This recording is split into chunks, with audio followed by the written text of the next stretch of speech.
Salut les paranges, nouvelle vidéo, nouvelle question, c'est quoi faire son deuil? Le deuil périnatal est bien sûr un deuil particulier.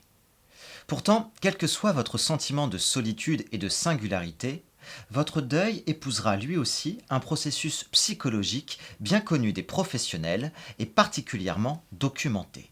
C'est ce que l'on appelle la clinique du deuil. Quelle est-elle? Que signifie-t-elle? Quelles étapes la constituent? Et au final, que signifie faire son deuil?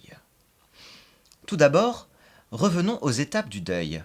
Vous les connaissez peut-être, elles suivent théoriquement plus ou moins l'ordre suivant. Le choc, le déni, la colère, la dépression, l'acceptation. Sachez donc que votre colère, votre tristesse, votre déni, votre sidération sont des étapes normales et nécessaires.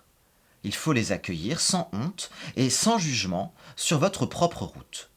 Pourtant, il ne faudrait pas croire que cette route, justement, est linéaire. Elle est plutôt circulaire ou sinusoïdale, c'est-à-dire que vous repasserez par ce cycle d'émotions autant de fois qu'il le faudra, de même que vous reviendrez à chaque étape que vous auriez passé trop vite.